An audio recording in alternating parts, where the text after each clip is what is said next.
আমার চ্যানেলে তোমাদের সকলকে স্বাগত। আজ আমরা ক্লাস 3 রায়োমার্টিন প্রশ্নবিচিত্রা থেকে বাংলার দ্বিতীয় পর্যায়ক্রমিক মূল্যায়নের 11 নম্বর স্কুল সলভ করব।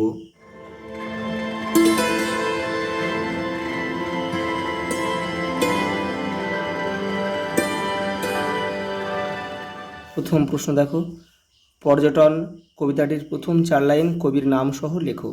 দেখো 60 নম্বর পেজে তোমাদের বইয়ের উত্তরটা রয়েছে, এখান থেকে তোমরা করবে। এই যে এখান থেকে 4 লাইন লিখবে, এখান থেকে এই পর্যন্ত।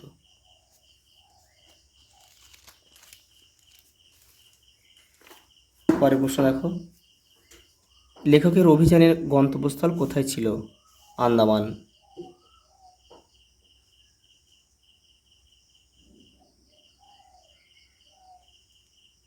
পরেরটা দেখো, গাছেরা তখন কোন দায়িত্ব পালন করত?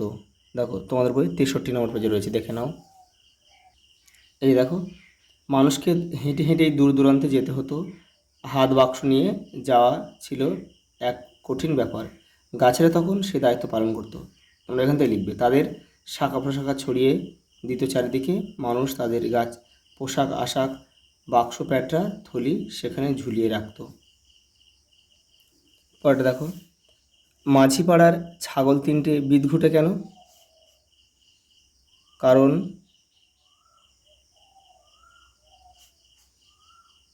গাছের চারা দেখলেই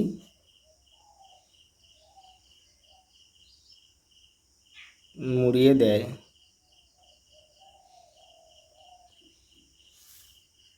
তাল গাছ কেন বৃথা আঁকুপাকু করে? দেখে নাও। তাল গাছ কেন বৃথা আঁকুপাকু করে? তাল গাছ পাতা নেড়ে সবাইকে ডাকে, তাদের সঙ্গে চলতে চায় কিন্তু পারে না। বাড়ি তৈরির জায়গা নিয়ে পরিদের মধ্যে ঝগড়া হলো কেন? দেখো এই যে,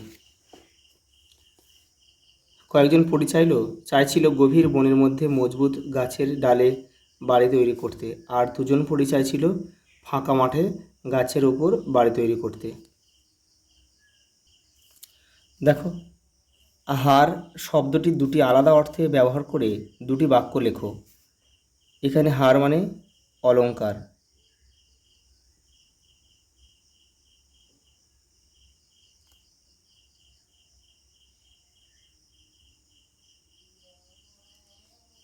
আর এখানে হার বলতে আমরা লিখব পরাজয়।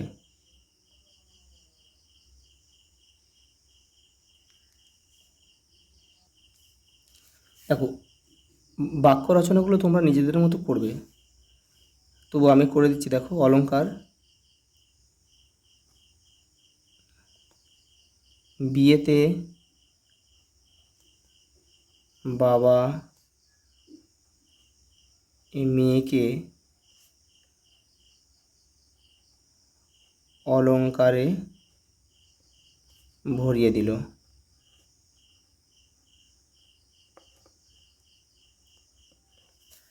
পরাজয়,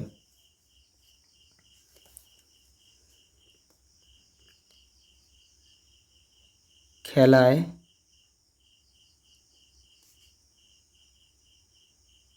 গত কাল আমাদের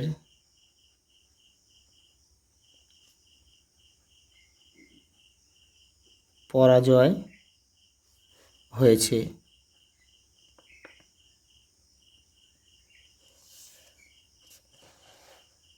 দেখো, অর্থ লেখা আছে আধি, আধি মানে ধূলিঝড়।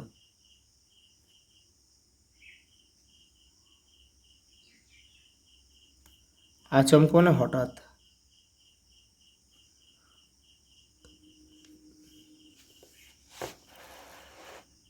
তারপর দেখো, কুজন, কুজন মানে পাখির ডাক।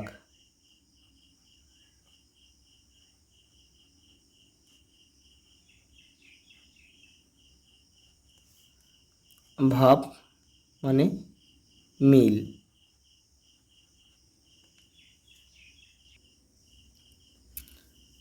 এলোমেলো বর্ণগুলো সাজিয়ে শব্দ তৈরি করো। এটা হবে শীত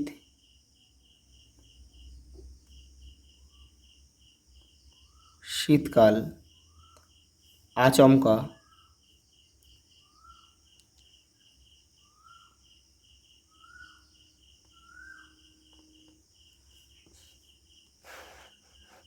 এটা হবে বনভূমি,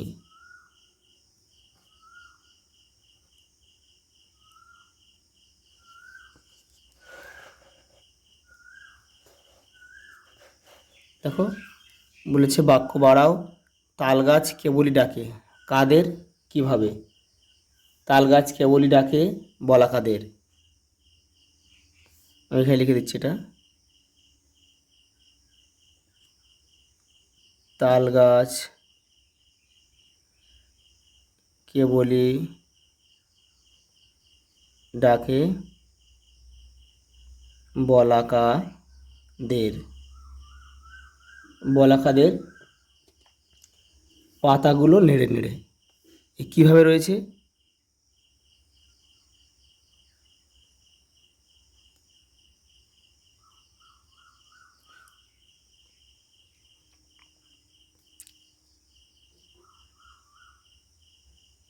পরেরটা দেখো, মানুষকে হেঁটে হেঁটেই যেতে হতো, কোথায়?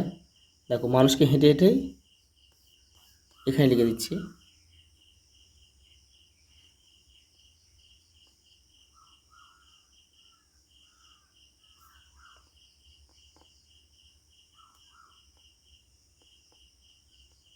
হেঁটে হেঁটেই যেতে হতো কোথায়? দূর দূরান্তে যেতে হতো, দূর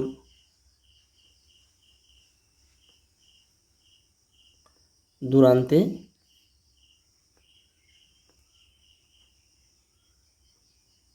যেতে হতো।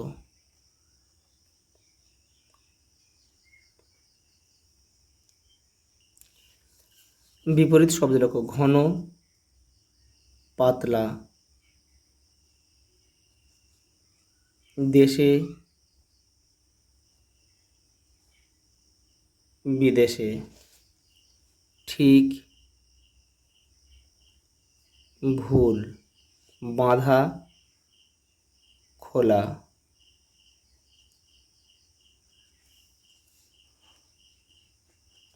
দেখো টিকে লেখো সেক্সটেন্ড। দেখো তোমাদের বইয়ের 58 নম্বর পেজে রয়েছে, দেখে নাও। যে যন্ত্রের সাহায্যে সূর্য ও অন্যান্য নক্ষত্রের কৌণিক উচ্চতা মাপা হয় তার নাম সেক্সটেন্ড। অভিযাত্রীদের কাছে দিক নির্ণয়ের জন্য এটি একটি অত্যাবশ্যকীয় যন্ত্র। তারপর রয়েছে দেখো শরতের মেঘ। তোমরা এখান থেকে একটু লিখে নিও।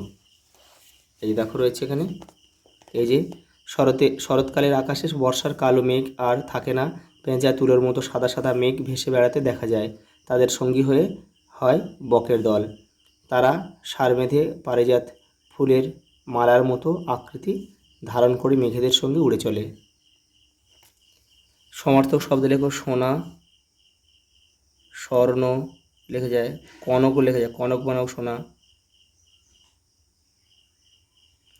বাড়ি, গৃহ, ঘর এগুলো লেখা যায়। দেখো শূন্যস্থান পূরণ করো। জল কেটে এগিয়ে চলেছে আংড়ে।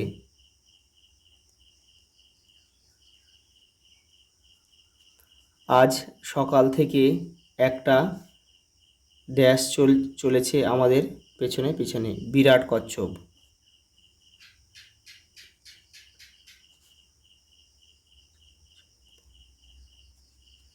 আর ড্যাশ নিয়ে বসেছে ডিউক। আমি এখানে লিখে দিচ্ছি।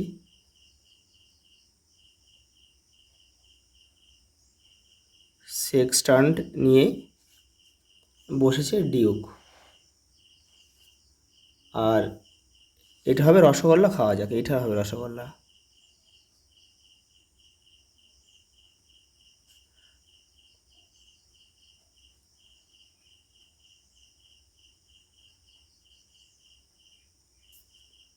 পিপ রেখে এখানে আসতে হলে প্রায় 200 মাইল সাঁতরে আসতে হবে। আজ এই পর্যন্ত, দেখা হবে পরের ভিডিওতে।